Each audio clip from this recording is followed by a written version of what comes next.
RCR presenta Aquí se habla libertad con Pedro Urruchurtu.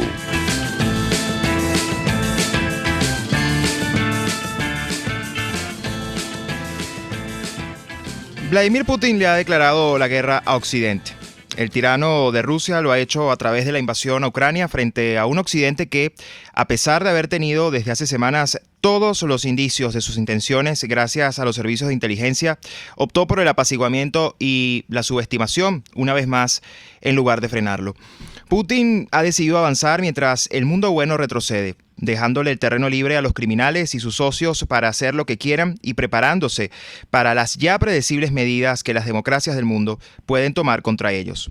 Sí, el mundo sigue apelando a las medidas democráticas contra quienes no tienen escrúpulos, y esa es la razón por la que hoy, 30 años después de una paz bajo amenaza latente, Europa vuelve a escuchar las sirenas que anuncian guerra. Todos reconocen que se equivocaron al subestimarlo, pero nadie toma partida para actuar. En el recuerdo y en la vergüenza quedan las imágenes de una ONU cuyo Consejo de Seguridad daba discursos grandilocuentes mientras Putin, anoche, declaraba la guerra e iniciaba el ataque. Sí, el eterno dilema de las relaciones internacionales en una sola imagen, micrófonos versus balas.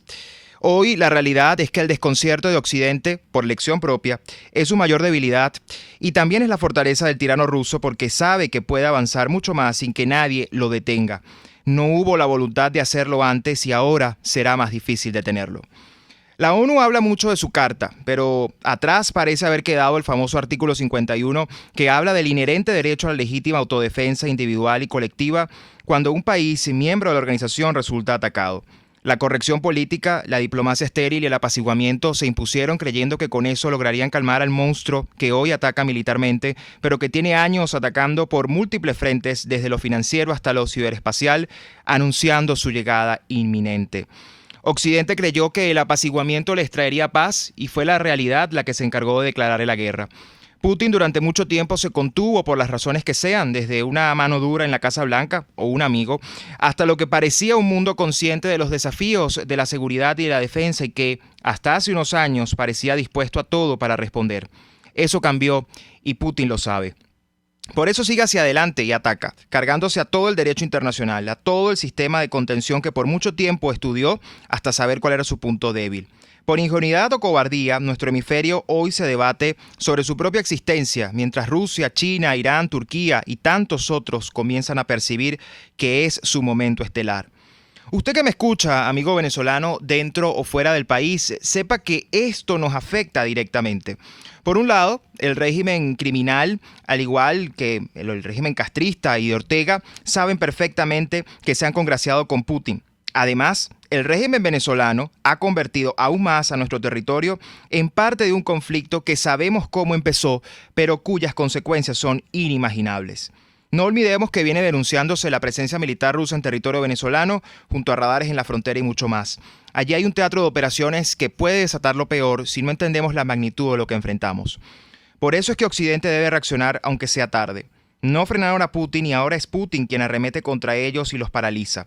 El tirano, en su mejor muestra de desafío, sabe que el mundo no pasará del profundo preocupacionismo y de las condenas hasta que decida hacerlo. El mundo condena mientras Putin dispara. La OTAN piensa cómo proceder mientras Putin ya sabe que puede llegar mucho más allá de Ucrania si así lo quiere. El gran problema del mundo libre es que optó por mostrar preocupación, pero no por ocuparse. Ahora los ocuparon, sí, los ocupó Putin. Hoy nos toca estar firmes al lado de Ucrania, como estuvieron con nosotros los venezolanos en 2014. Pero también como parte del mundo libre y de la sociedad que somos. A pesar de los inútiles rechazos categóricos y los hasta ahora nulas acciones, debemos acompañar a los ucranianos en su anhelo y lucha por la libertad, que es el mismo que el nuestro. El mundo y los buenos en retirada le han puesto en bandeja de plata a los malos la peor de las armas, la impunidad. Eso se traducirá en lluvia infinita de comunicados enquistados en los tiempos de la diplomacia, mientras la realidad causará dolor y estragos. Europa ha entrado nuevamente en guerra y solo la determinación y la voluntad de Occidente puede detenerla. Putin no lo hará porque Putin lo inició. Si los aliados de Occidente, en particular Estados Unidos, abandonan a Ucrania y a su propia estabilidad, estaremos atravesando tiempos muy oscuros y jamás habrá victoria. El abandono de los socios confiables es otra forma de traición y hoy, indefensos, eso puede ser una condena. La diplomacia, los mecanismos que provee y las sanciones solo serán efectivas en el momento en que se empleen partiendo de la naturaleza criminal evidente de los tiranos, o como dijo hoy la OEA, del crimen internacional supremo, y no desde la falsa naturaleza política que estos pretenden vender. Actuar a partir de lo segundo es una derrota segura para Occidente. Hoy ha fracasado la diplomacia y los hombres débiles nos han traído tiempos difíciles. Es una guerra y ganarla está en manos de Occidente. Hoy Occidente es Ucrania. Como decía Albert Camus, la estupidez insiste siempre y yo le agrego también la cobardía de los débiles.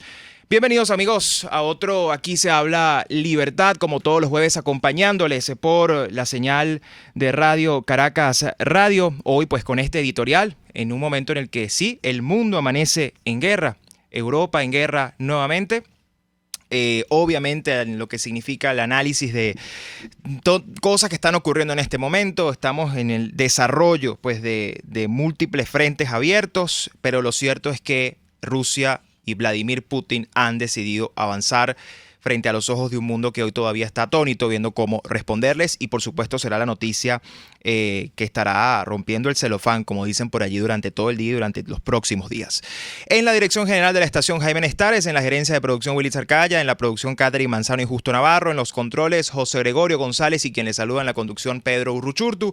Recuerden además que pueden sintonizarnos a través de nuestros múltiples canales en YouTube, @RCR750, también pueden hacerlo a través de Periscope, Twitter, @RCR750, desde luego a través de nuestra página web www.rcr750.com. Allí tienen toda nuestra programación en vivo y en diferido también, porque toda la programación que les ofrece Radio Caracas Radio permanentemente está allí. Y bien, además de ese editorial con el que quise comenzar el programa el día de hoy, porque creo que era muy importante entender la magnitud de lo que estamos hablando y sobre todo entender que congraciarse con Putin es no solo congraciarse con el régimen, sino con los criminales y los tiranos del mundo. También hoy tenemos un programa dedicado a una realidad que es innegable. Y parafraseando o citando a la poeta venezolana Sonia Chocrón, Venezuela cada vez más parece una isla. Estamos viendo un fenómeno en el que cada vez más países están pidiendo visa a los venezolanos. Por otro lado, la huida de los venezolanos por las fronteras es cada vez mayor. Frente a esto, los países están tomando medidas pues mucho más estrictas, mucho más difíciles para los venezolanos, y esto desde luego alentando fenómenos muy peligrosos como la xenofobia. Ese escenario tan complejo, frente a un escenario geopolítico mucho más complejo aún, nos obliga a reflexionar y a conversar pues, con personas que han estudiado este tema, que han mostrado su preocupación, que se han pronunciado, y que desde luego es muy importante escucharlas para entender muy bien de qué estamos hablando y sobre todo cómo ayudar a tantos venezolanos que hoy se sienten agobiados y que pues a través de sus historias cruzando fronteras nos narran lo difícil de huir de un país, pero como hemos dicho, que prefieren la incertidumbre de caminar por días hasta llegar a quién sabe dónde antes que la certeza de saber que pueden morir en su país de miseria. Y eso creo que es lo más importante, tomar ese riesgo, lo que significa. Por eso el programa del día de hoy pues vamos a estar conversando sobre este tema de la xenofobia, todo lo que está pasando pues con los visados y la cada vez más limitada acción de los venezolanos para poder salir del país, y desde luego también vamos a estar tocando el tema Trinidad y Tobago, que sigue muy latente, está allí.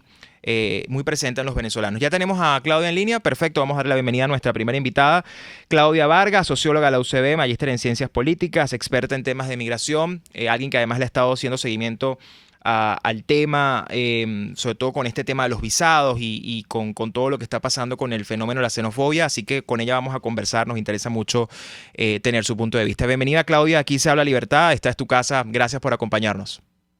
Gracias a ustedes por el espacio, Pedro. No, gracias a ti, Claudia. Quiero comenzar justamente con un hilo en Twitter que publicaste hace un par de días, creo, quizás un poco más, donde hablabas de la xenofobia, ¿no? Como fenómeno.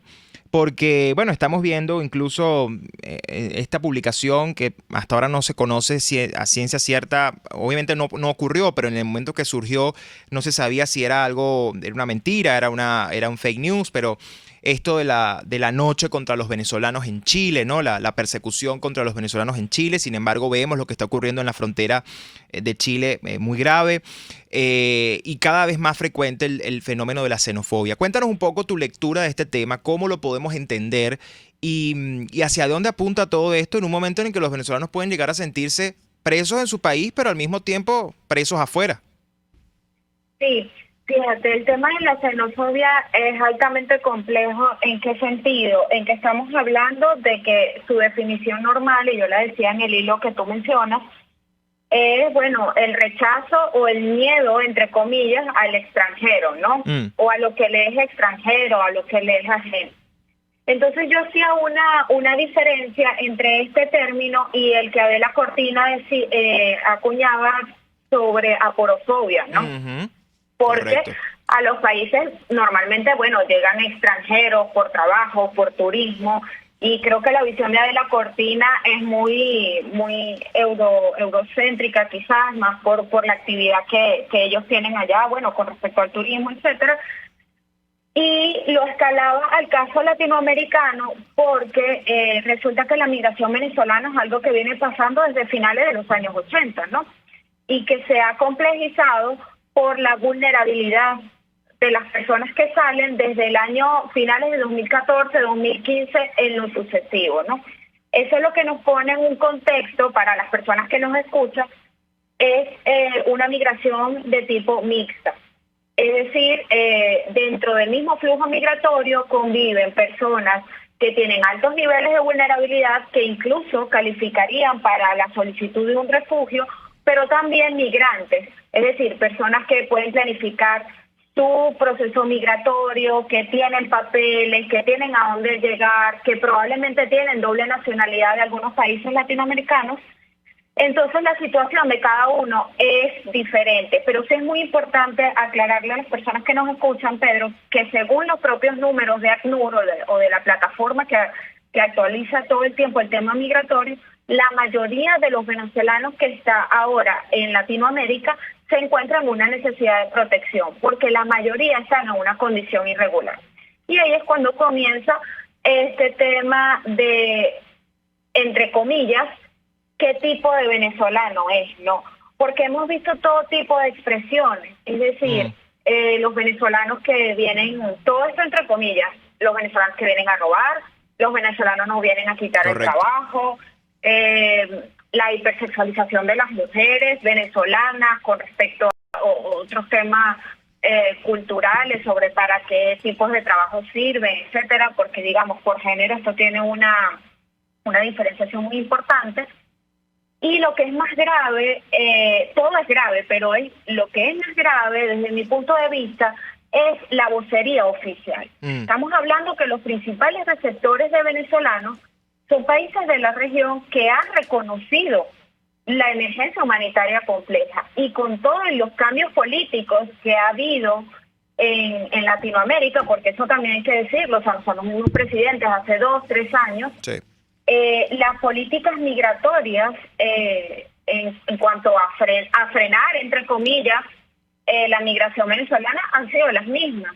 Petición de visas, petición de dinero o discursos oficiales donde quieren tratar de hacer una diferenciación entre un buen o un mal venezolano, o hablar de migración, entre comillas, legal o ilegal, cuando esto en términos de derechos humanos no existe y ellos lo saben. Países que además de reconocer la situación política, que es la que genera todo esto en Venezuela, aunque las repercusiones se vean a nivel social y económico, pues además son signatarios de pactos mundiales de migración y se han comprometido internacionalmente a apoyar poblaciones en movilidad que son vulnerables. Y esto claramente no lo estamos viendo de los países de la región. Así es, Claudia. Fíjate, tú mencionas algo muy importante, ¿no? Que es que incluso lo comenzamos a ver sobre todo con países como Chile, que fueron, bueno, de los primeros que entendieron la emergencia humanitaria, como bien tú dices, o sea, que entendieron la situación en la que estaba el país. Y ha sido de los países más duros, incluso con las deportaciones masivas de venezolanos. Pero además también vemos un fenómeno muy preocupante, que es, por ejemplo, el caso de la Alcaldía Mayor de Bogotá, donde desde la propia alcaldía se ha promovido un mensaje de xenofobia hacia los venezolanos. Es decir, la propia alcaldía se ha encargado de situar todo lo que tiene que ver con criminalidad o todo lo que tiene que ver con ayudas sociales, prácticamente insinuando que un colombiano no recibe más ayuda social porque bueno, se la tienen que dar a los venezolanos, o que la criminalidad está aumentando porque son venezolanos los que están incurriendo en delitos. Y eso, además de una generalización muy peligrosa, le pone nacionalidad al crimen cuando el crimen no tiene nacionalidad. Es decir, que haya un sujeto que cometa un delito, obviamente tiene que ser juzgado de acuerdo a la normativa vigente, pero eso, digamos, hay que juzgarlo por su condición de delincuente, no por su nacionalidad. Y eso es muy peligroso, ese fenómeno que estamos viendo, porque como dices tú, pues se están generando desde espacios de poder, desde las propias institucionalidades que deberían proteger a los venezolanos, que además están huyendo en su mayoría, porque obviamente sale de todo, y el régimen también ha utilizado el tema migratorio como una forma de una herramienta política para obviamente poner sus fichas muy puntuales en determinados contextos, pero la realidad en general es una realidad humanitaria muy difícil. Yo quería preguntarte, porque sé que también lo has analizado, Claudia, el tema de los visados, ¿no? Hemos visto en el último mes prácticamente toda Centroamérica ha impuesto visas a los venezolanos, países donde antes no se requería, como el caso de Costa Rica, que es quizás el más emblemático, pero también Honduras, etcétera.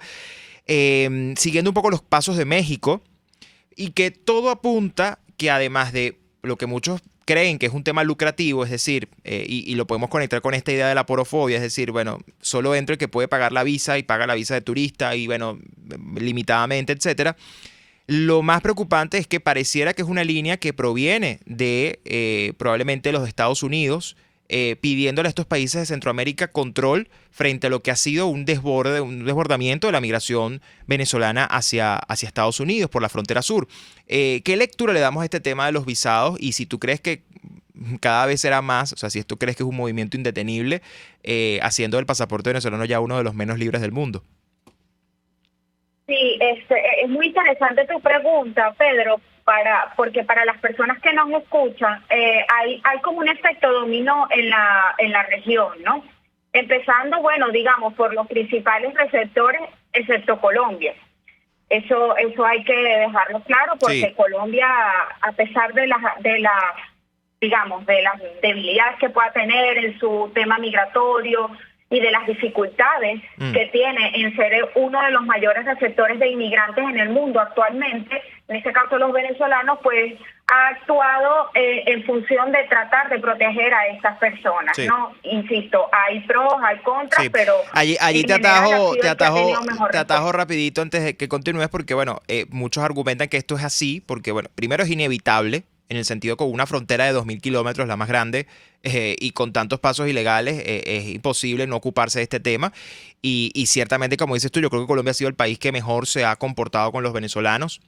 Y como dices tú, sea por las razones que sean, porque no tuvo opción o porque fue un acto honestamente genuino de solidaridad y humanidad, pero eso es lo que demuestra. No es el único país de Sudamérica que, por razones evidentes, ha tenido que sostener, ¿no?, a estos 2 millones y contando de venezolanos.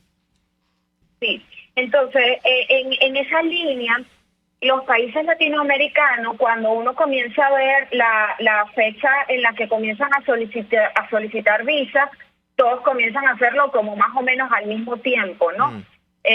Panamá, estamos hablando después de Ecuador, de Perú, estas restricciones para entrar en las islas del Caribe. En principio, lo que significaban los vecinos, que yo siempre hago esa analogía. Cuando tú tienes una emergencia, tú acudes en principio a los vecinos, bueno, para que llame a tu familia, para que te ayude, para que llame a alguna autoridad. Eso es lo que pasa también con la gente que emigra. Generalmente lo que está más cerca es lo que tiene al lado. Entonces, bueno, las islas del Caribe, en ese sentido, Aruba, Curazao, quizás Bonaire no tanto, pero Trinidad y Tobago se han convertido como en una válvula de escape, una válvula de escape entre comillas, ¿no? Porque ya sabemos lo que ha pasado con los venezolanos. Colombia, por supuesto, el mismo Brasil, a pesar de las brechas del idioma, y Brasil tampoco ha impuesto visas, que eso también es muy importante decirlo, aunque Brasil es un caso como no se le presta mucha atención, bueno, por las barreras idiomáticas y tal, pero también ha tenido una respuesta migratoria. Sí, porque es una frontera hostil, ¿no? Es una frontera complicada también. Coherente, sí, sí, exacto. Pero el caso de Panamá, por ejemplo, el caso de Ecuador, el caso de Perú, de República Dominicana, son respuestas que además, por ejemplo, voy a hablar del caso de República Dominicana y Perú, también tuvieron en algún momento con otros flujos migratorios como los haitianos. Entonces, digamos, mi opinión particular es que América Latina tiene una gran deuda histórica con su gestión migratoria, su gestión de fronteras, a pesar de que intrarregionalmente la migración de su, valga la redundancia, de sus propios regionales es la más grande, es la segunda o la principal, diría yo, habría que actualizar los números. Ellos no se han encontrado en los países latinoamericanos una forma de gestionar efectivamente la migración, y además también hay que trascender de los conceptos que existen sobre refugiados, sobre migrantes, porque yo creo que son conceptos que deberían ser revisados y actualizarse, porque al final una persona que, como tú decías al principio del segmento, prefiere ir a aventurarse, no es la palabra, más bien arriesgarse a ver qué es lo que va a pasar con ellos en otros países, en una balsa, caminando, vía terrestre o pagándole a un coyote, sin saber muy bien si esto va a tener un resultado por lo menos que le garantice un proceso migratorio al país donde va a llegar, nunca seguro, nunca sin vulneraciones. Pues bueno, ya eso dice bastante de la vulnerabilidad de la salud, no solo física, sino mental, de cómo puede afectar, digamos, psicológicamente a las personas que tienen que atravesar por esto y que sus derechos han sido vulnerados, ¿no? Por ejemplo, me pongo a pensar en la mujer que fue violada, que el caso fue muy emblemático. Sí. Esta señora que le mataron a su hijo en los brazos, o a la que se le ahogó su niña pasando el río, o que iban viajando en un transporte hacia Chile. Entonces allí hay una afectación muy grande, no solamente en términos jurídicos de derechos, sino también de la salud y bienestar de las personas. Ahora, para volver al punto del Centroamérica, a mí me parece irónico, ¿no? Y paradójico que estos países pidan visa ante un flujo que ellos mismos han tenido históricamente hacia los Estados Unidos, ¿no? Claramente uno entiende que esto puede ser un tema político, en el sentido de que, bueno, al ver que los venezolanos están diversificando sus rutas, por eso me llamaba mucho la atención la petición de visa de Costa Rica, porque Costa Rica es el principal receptor de nicaragüenses. Entonces, es así como, bueno, déjame, entre comillas, evitar que este país se convierta en un nuevo posible puente o en un país de tránsito para llegar a los Estados Unidos. Entonces piden la visa. La visa de Honduras tiene algunos años, entiendo que se llamaba visa consultada o una cosa así. Bueno, recientemente ha surgido que hay unos nuevos requisitos, unos costos, etcétera. Ya sabemos lo que pasa con las islas del Caribe. Y en el caso de México específicamente, porque, bueno, además que, insisto, es un tema ahí político, por supuesto, es que se están comenzando a complejizar como la unión de estos flujos migratorios históricos para ellos, y ahora con el caso de los venezolanos. Recordemos que pedir visas, cerrar fronteras, hacer muros jurídicos o de concreto, hay que decirlo, no para la migración. Lo que hace es que la migración se vuelva irregular, se vuelva más peligrosa para las personas con necesidad de protección, y que generalmente quienes emigran por estas fronteras son personas que no pueden pagar un boleto de avión, que no tienen un pasaporte, que no tienen papeles, y eso lo que hace es aumentar las posibilidades de redes criminales en fronteras, de coyotes, de explotación sexual, y por supuesto desde todo punto de vista violación de derechos humanos que al final se traduce en una contra no solamente física, sino como decía, jurídica y psicológica para estos migrantes que se desplazan por todo el continente, en este caso los venezolanos, ¿no? Pero también sabemos que hay otros flujos que les acompañan. Así es. Sí, yo coincido contigo, digamos, la solución no está en suponer que se puede contener una realidad como la venezolana o como la de muchos de estos flujos migratorios, porque si algo ha demostrado los tiempos recientes es que contener la situación o creer que se puede contener dentro de Venezuela la situación con estas fronteras tan porosas y con esta realidad, pues obviamente asumirlo es un grave error. Ahora, hay como una tensión permanente, Claudia, y quisiera reflexionar con esto ya en estos últimos minutos que nos quedan, que ya en tu intervención pues tocamos un poco lo que debería ser o lo que deberían hacer los gobiernos o cómo debería ser el esquema, digamos, de protección a estos migrantes que además ya incluso la categoría de migrantes, cada vez vemos el tema de los refugiados con mucha más fuerza, gente que huye, gente que camina por semanas, gente que, en fin, los testimonios son desgarradores, pero hay una tensión permanente entre este tema de la seguridad versus la humanidad, ¿no? Por decirlo así, por poner esos términos, ¿no? Obviamente los gobiernos, incluso los que uno considera más aliados, te dicen, mira, yo no estoy en contra de la migración, pero yo necesito saber quién entra a mi país y por eso tengo que imponer controles para que no se me desborde, además del costo económico que eso implica, ¿no? Desde el punto de vista de ese Estado poder mantener a un flujo que no esperaba de personas en determinado momento. Y por otro lado, bueno, está el tema de la humanidad per se, que mira, está bien, tú puedes tener tus razones de seguridad, pero tienes a unos migrantes que están caminando por semanas, atravesando cualquier cantidad de riesgos y sufriendo cualquier cantidad de maltratos y exponiéndose de una manera tal que llegan prácticamente pidiendo auxilio y se les trata de la peor manera. En tu experiencia en estos temas migratorios, ¿cómo lidiar entre estos dos temas que son como los dos grandes polos de esta discusión, ¿no? Porque al final tú lo dijiste, es decir, la migración no se va a detener mientras no se detenga la causa, que es obviamente quien la origina, que es el sistema que hoy, en el caso venezolano, está en el poder y que está haciendo estragos y que intencionalmente ha promovido esto y no le interesa resolverlo, porque además es una manera de tener tentáculos, como ya lo decíamos, en otras circunstancias y otros contextos. Digamos, el fenómeno va a seguir ocurriendo mientras ese régimen esté allí. Entonces, ¿cómo lidiar con esa tensión en un momento en el que además América Latina está en constantes cambios políticos como todo apunta, ¿no?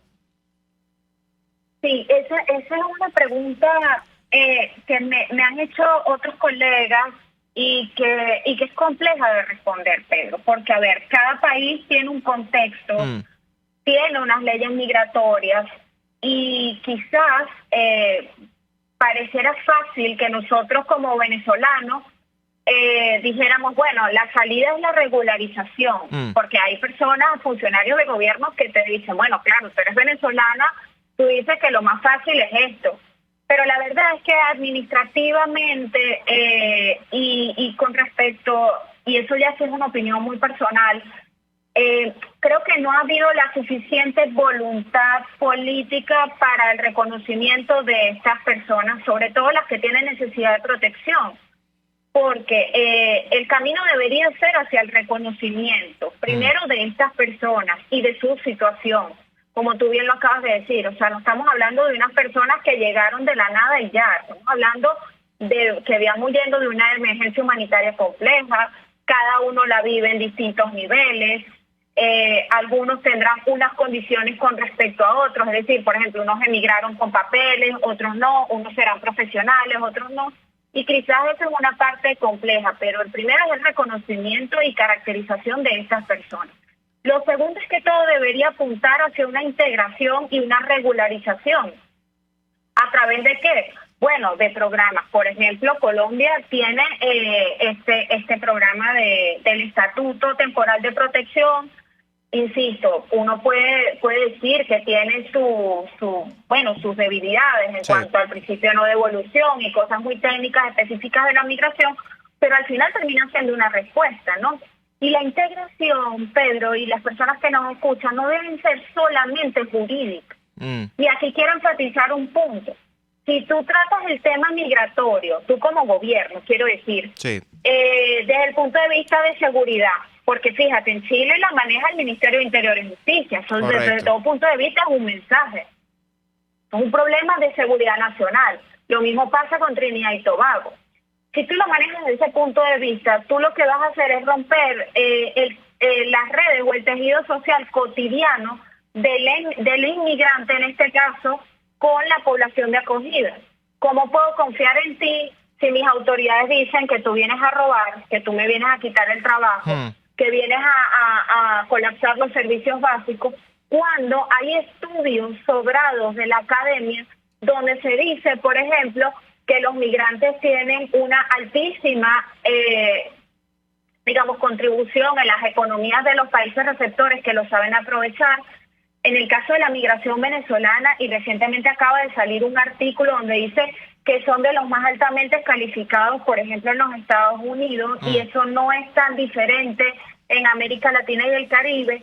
Y si lo fuera, estamos hablando de personas que van y significan una fuerza de trabajo, como por ejemplo se demostró en la pandemia y a las actividades a las que se dedicaban los venezolanos durante la pandemia, que si son de alguna manera regularizadas y aprovechadas por los países, se pudieran traducir en muchísimos beneficios. Así es. Pero lamentablemente la narrativa ha ido por justificar. Tú mencionabas el caso de Claudia López, que es muy interesante, porque hay estudios que dicen que la población carcelaria venezolana no llega pero ni al 1%.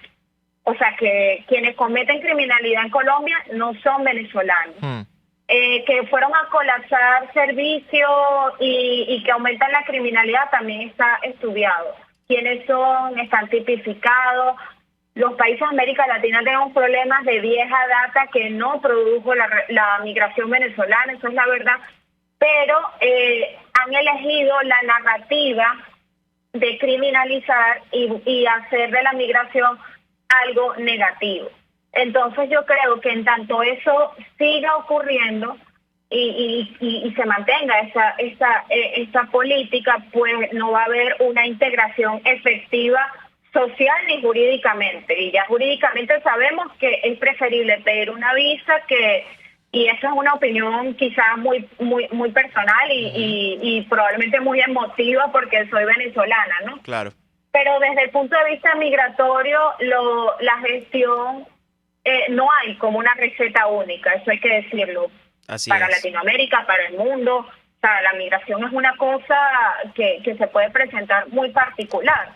Sí. De hecho, nadie pensaría que tanta gente iba a salir de Ucrania hace 2 meses. Correcto. No, ni siquiera hasta hace una semana probablemente tampoco. Móviles, sí. Y aspectos muy coyunturales. Entonces, teniendo en cuenta que la causa de origen no ha cambiado, que es la situación de Venezuela, que los venezolanos no van a dejar de salir, por el contrario, van a seguir diversificando rutas y esto los expone todavía más.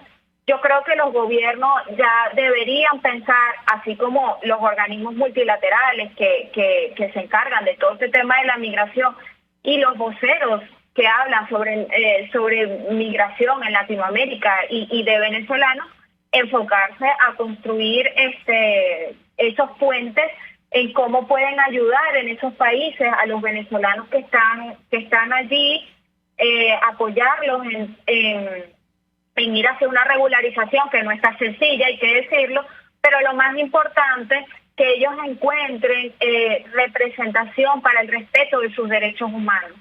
Que yo creo que la responsabilidad sobre lo que pasa con ellos y cómo se vulneran sus derechos ahora mismo, salvo por organizaciones locales y la propia incidencia que hace organizaciones de derechos humanos en Venezuela, pues están como solos. Y eso creo que también vale la pena destacarlo. Así es. Bueno, Claudia, te agradezco muchísimo. Se nos acabó el tiempo, lamentablemente, pero muy clara tu visión sobre este tema. Te agradezco mucho, además, el tiempo que le dedicas a un tema tan complejo que, como tú nos has dicho acá y nos has evidenciado, pues no es tan fácil de resolver ni de abordar por sus múltiples enfoques y y características, pero te agradecemos muchísimo. Este es un tema que estamos seguros va a seguir en la palestra, no se detiene. Yo decía al principio del programa, como decía esta semana la poeta venezolana Sonia Chocrón, Venezuela es una isla, ¿no? Cada vez más parece una isla y es un tema al que hay que prestarle mucha atención. Así que nada, gracias por tu trabajo y estoy seguro que te volveremos a tener pronto en el programa para hablar sobre este y otros temas de actualidad sobre la realidad migratoria. Gracias por acompañarnos. Gracias a ustedes, Pedro, por el espacio. Gracias, Claudia. Bien, amigos, vamos a una pausa y ya regresamos con más de Aquí se habla libertad. Usted escucha Aquí se habla libertad con Pedro Urruchurtu. Síganos en Twitter en @RCR750, la radio que se ve. Puedes seguirnos en nuestras redes sociales. En Twitter, @RCR750, la radio que se ve.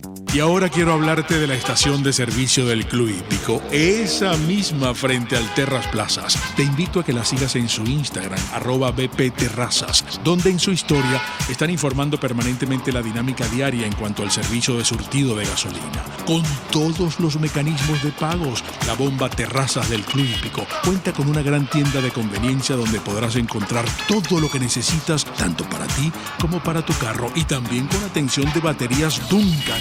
Estación de servicio Terrazas del Club Hípico. Calidad y servicio de primera clase. Hola, les saluda Mónica Pupo y los invito a acompañarnos a Diafragma 5.6 Radio, la fotografía que tú escuchas, el único programa de radio dedicado para la fotografía y los fotógrafos. Diafragma 5.6 Radio, todos los sábados a las 11 de la mañana, por RCR, la radio que se ve.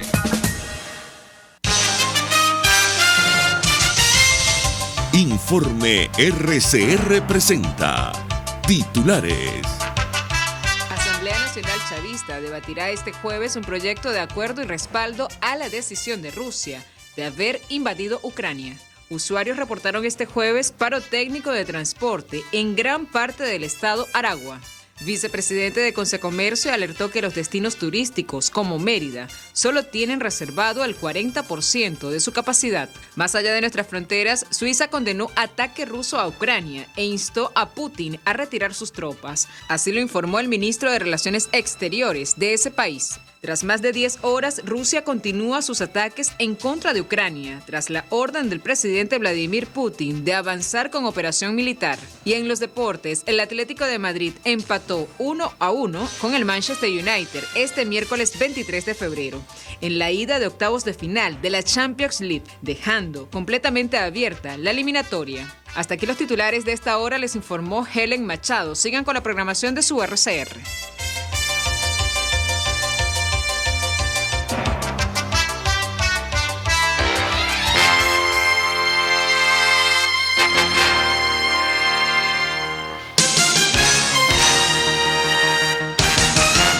En Global Therapy seguimos comprometidos con tu rehabilitación física, te ayudamos a recuperarte de tu posoperatorio y en el alivio del dolor.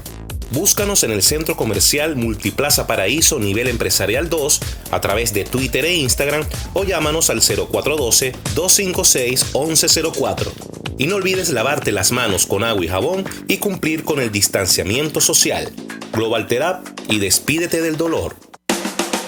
Ante el agobio diario, siempre se agradece una pausa.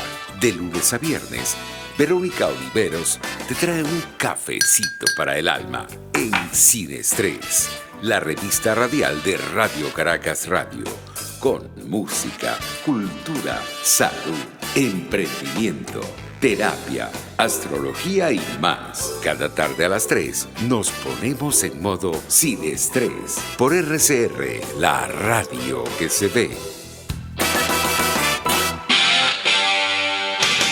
RCR 750 AM. Porque lo bueno une.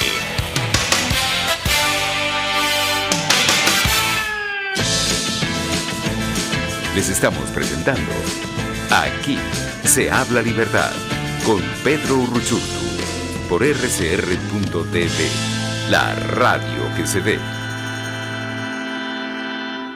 Bien amigos, estamos de regreso en Aquí se habla libertad. Hoy, además de haber iniciado el programa con un editorial sobre lo que ocurre en Ucrania y la invasión de Vladimir Putin a Ucrania, también hemos abordado el tema de Venezuela. De hecho, le hemos puesto la lupa a aquellos que quieren convertir a Venezuela en una isla, parafraseando a la poeta venezolana Sonia Chocrón, quien lo decía en estos días a propósito de pues toda esta imposición de visados que estamos viendo y desde luego la tragedia desde el punto de vista migratorio que están viviendo los venezolanos que huyen por donde pueden y como pueden al costo más alto. Y pues para continuar en esta conversación, ya hablábamos en la parte anterior con Claudia Vargas, con su análisis del tema migratorio. Le damos la bienvenida ahora a Orlando Moreno, coordinador del Comité de Derechos Humanos de 20 Venezuela, y además debo decir un valiente luchador y activista no solo por la libertad de los derechos humanos, sino por esta causa que estamos viendo. Hay que reconocer que Orlando ha asumido esta bandera de una manera muy valiente, muy frontal, muy firme, también enfrentando desde luego amenazas y presiones, pero ahí está, denunciando lo que es claramente algo inaceptable y algo que por lo que tenemos que alzar la voz. Bienvenido Orlando, gracias por acompañarnos a tu casa, como siempre, Aquí se habla libertad. Gracias Pedro por la oportunidad y el interés acerca de este tema, otra vez abriéndome la ventana de tu programa y de Radio Caracas Radio para seguir denunciando esta situación lamentable que está ocurriendo con nacionales. Así es, Orlando. Yo me consta que has asumido este tema como una causa no solo ya de lucha, sino personal. Lo has asumido de forma muy valiente. Hemos visto además una campaña que surgió en estos días con respecto al tema de Trinidad y Tobago frente a lo que ha sido el rol del gobierno de la isla. Un gobierno que claramente se ha hecho socio, no solo de ahora, lo es desde hace mucho, del régimen criminal venezolano.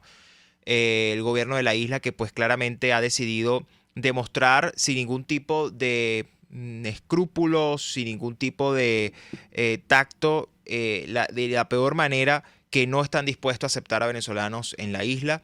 Lo han hecho incluso con el caso del asesinato a mansalva de Yaelvis Santoyo, atacado, acribillado en brazos de su madre.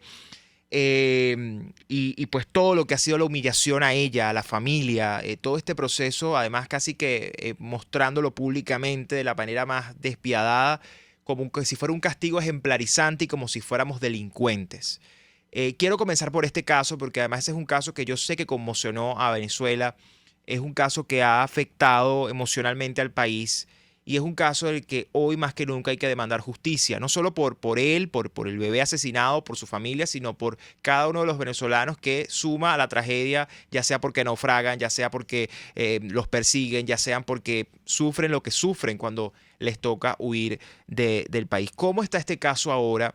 ¿Cuál es la percepción que existe hoy sobre este tema? Es decir, a nivel de la justicia, ¿se están tomando acciones? ¿Qué ha ocurrido con respecto a este tema? ¿Qué decisión se ha tomado? ¿A dónde se ha acudido, Orlando, para que haya justicia?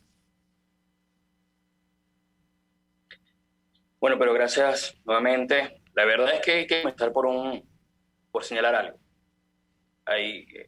Viendo que hoy el mundo habla de una guerra híbrida, lamentablemente, de Rusia contra Ucrania, pero en Venezuela o en esta región tenemos nuestra propia realidad y nuestra propia guerra contra un régimen criminal que hoy lidera Nicolás Maduro y que tiene evidentemente sus socios. Un régimen que le declaró la guerra a los venezolanos en su territorio y por eso hoy en día vamos a Siria en la cantidad de migrantes o personas de su propia país hacia otras naciones.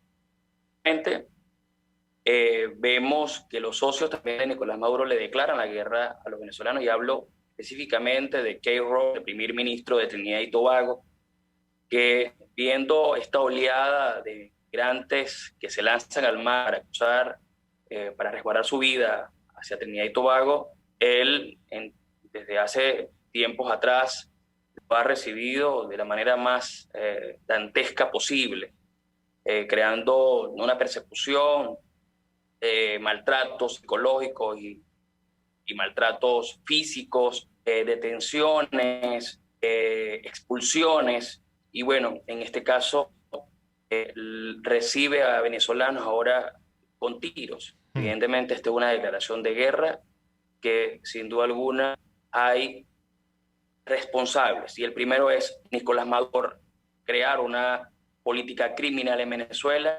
Evidentemente, los venezolanos buscan la manera de salir desesperadamente. En este caso, 20 personas que salieron de la costa del estado Delta a Macuro hacia Trinidad y Tobago, se encontró la Guardia Costera y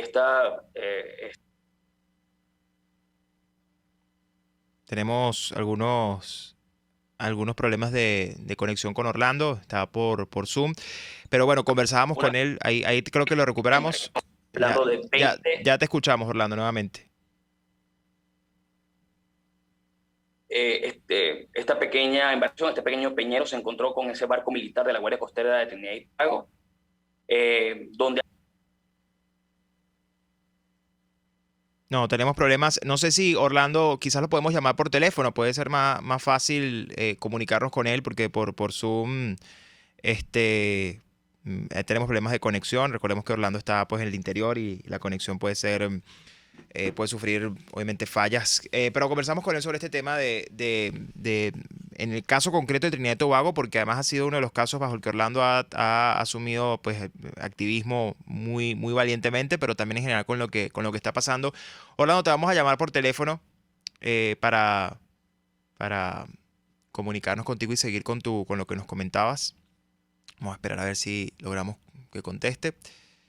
Conversamos con Orlando Moreno, coordinador del Comité de Derechos Humanos de 20 Venezuela y quien ha estado haciendo seguimiento a el tema de Trinidad y Tobago y de la crisis migratoria en general de los venezolanos y la violación de los derechos humanos. Esperando que producción me avise. Orlando además sufriendo pues presiones de todo tipo. No sé si él está silenciado en Zoom. Porque ahí pareciera que como que está conectado y escuchando, pero no sé. ¿Aló? Sí, aquí estás. ¿Estás en Zoom otra vez? ¿Me escuchan? Sí, te escuchamos.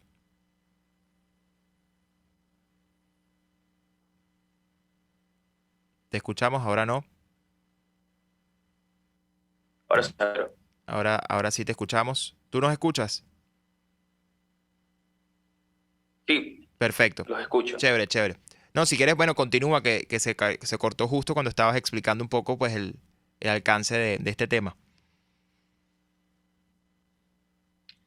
Sí, bueno, les hablaba acerca de la acción que tomó el gobierno trinitario, en este caso la Guardia Costera de Trinidad y Tobago, ejecutando 20 disparos contra este peñero, cobrando la vida del niño de solo 1 año de edad, Yaelvis Santoyo, y su madre.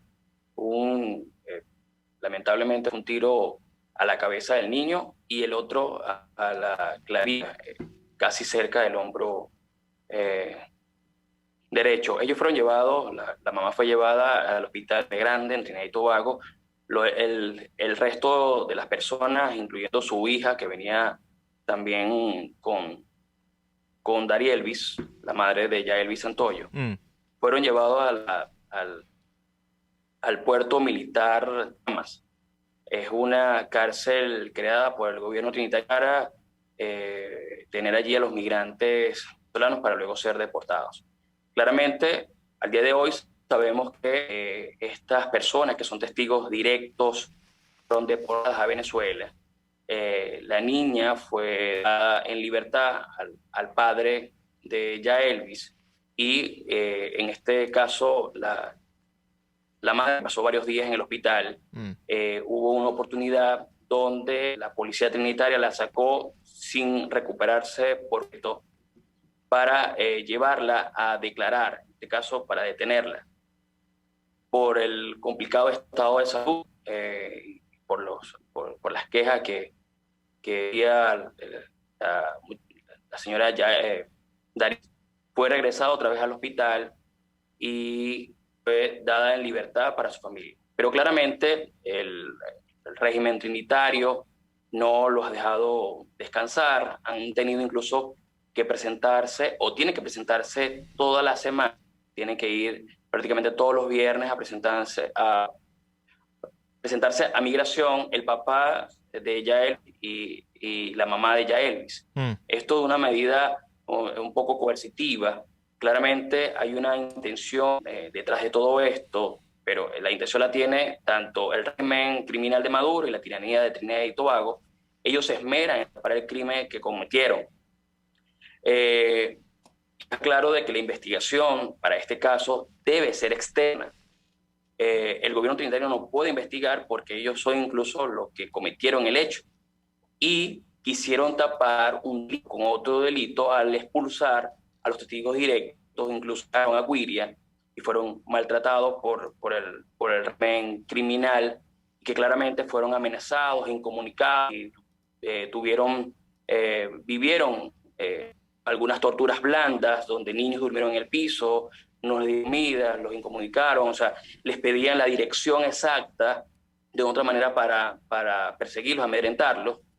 Y bueno, esto es lo que ha ocurrido en el momento con respecto a lo que es el caso en sí. La comunidad internacional, en este caso, la ONU, ACNUR, la UNICEF, ha tenido conocimiento detallado de cada una de las de esta grave situación, porque los hizo un puente inmediato con la oficina de la Alta Comisionada de los Derechos Humanos en Venezuela. Ellos me enviaron con la oficina de la Alta Comisionada de Derechos Humanos, pero de Panamá, que se encargan de los países caribeños, y en ellos, bueno, he tenido la posibilidad de tener reuniones y hacerles de actualización de este hecho lamentable. Lo último que ha ocurrido es que un pescador, que también fue detenido ese día,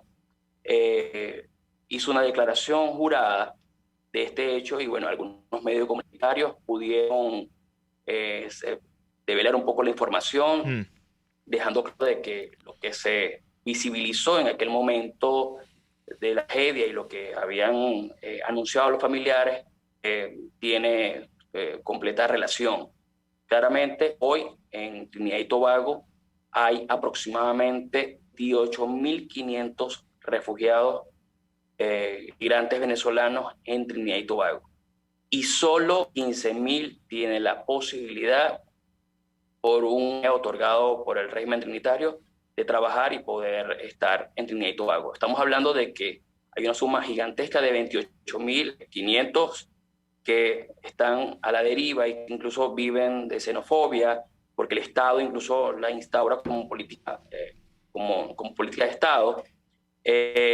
Claramente esto sin duda obedece a ese crimen que realmente ellos comenzaron a instaurar desde el año 2020, porque se dieron cuenta que la crisis humanitaria seguía prácticamente dando de qué hablar en Venezuela. Tanto Kay Rowling, primer ministro de Seguridad, Stuart John, iniciaron una persecución prácticamente dantesca, muy profunda, incluso que publicaron un número de teléfono 555 para pedirle a los trinitarios que denunciaran a los venezolanos, creando incluso un ambiente de persecución, incluso hasta sus connacionales, que quien radara a venezolanos, siendo trinitario o no, iba a ser pagado por todo el peso de la ley. Prácticamente una política de Estado prácticamente no solamente para los venezolanos que residen en este país y en ese país, sino también a los trinitarios que también viven esta situación de tiranía por parte de Kay Rowling. Así es. Orlando, ya tenemos que ir cerrando, pero en un minuto también quisiera preguntarte, ¿qué hacemos nosotros? Es decir, como ciudadanos, como activistas, ¿qué nos toca, no?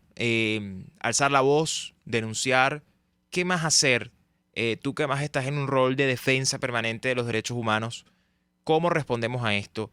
¿Qué hacemos? ¿Cómo presionamos? ¿Cuál es tu invitación para avanzar un poco en esto y presionar, sí, definitivamente presionar sobre una realidad tan dolorosa? La verdad es que toda tiranía de esta magnitud siempre quiere el silencio, siempre quiere borrar cualquier indicio de una investigación formal que los lleve a la justicia. Ellos le tienen miedo a la justicia, invito a todos los venezolanos, a todos los seres, a seguir denunciando este tipo de atropellos. Eso es lo que ellos, de manera vehemente, encallar las voces de crítica, encallar las voces de denuncia, pero debe existir personas que den la cara a este tipo de situaciones, porque hay cientos de venezolanos o cientos de personas que viven en situación dantesca como esta y que claramente quieren ser escuchados. Y creo que una de las cosas importantes es denunciar, no quedarnos de brazos cruzados y no quedarnos solamente en los comunicados, en las expresiones de rechazo, sino de actuar, de acompañar. A esto empezó el 6 de enero, muy temprano, y hasta hoy seguimos acompañando a esta familia que incluso está completamente dañada psicológicamente. Los activistas de derechos humanos nos unimos para dar una demanda contra el gobierno trinitario porque esto debe parar ya. Así es. Bueno, Orlando, te agradezco muchísimo estos minutos. Gracias por lo que haces, por tu trabajo, por asumir esta causa tan tuya, tan propia como lo es para todos los venezolanos.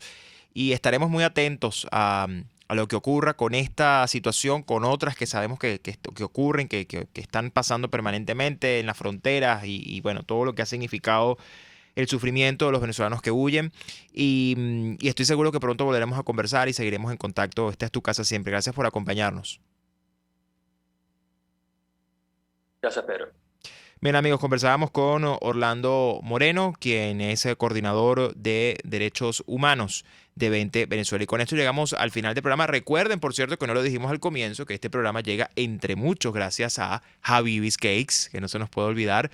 Si usted está buscando un postre de calidad bueno, bonito y barato, postre que además pueda satisfacer ese antojo de la tarde, usted sabe, esa meriendita, eso que a veces le provoca, o si usted tiene un evento, una reunión, cualquier cosa que usted necesite, ellos están listos para tomar sus pedidos, postres de calidad, postres deliciosos, en presentaciones las que usted quiera, pequeña, familiar, extra grande. Le organizan su mesa de postres, su mesa de pasapalos, lo que usted quiera. Síganlos en Instagram, @habibis_cakes. Ellos están listos para tomar sus pedidos y lo mejor de todo, tienen servicio a domicilio y se lo llevan hasta la puerta de su casa. Así que ya saben, si están buscando un buen postre, no dejen de llamarlos y hacerles sus pedidos. Así llegamos al final de este programa. Gracias por acompañarnos, muy atentos a lo que pasa en el mundo, también atentos con Taiwán, porque ya China está sobrevolando Taiwán, así que hay que estar muy atentos a eso. Es normal que esto ocurra, así que serán horas interesantes de mucho análisis y nos toca estar muy alertas. Gracias por acompañarnos, nos escuchamos la próxima semana en otro Aquí se habla libertad. Chao, chao. RCR presentó Aquí se habla libertad con Pedro Urruchurtu.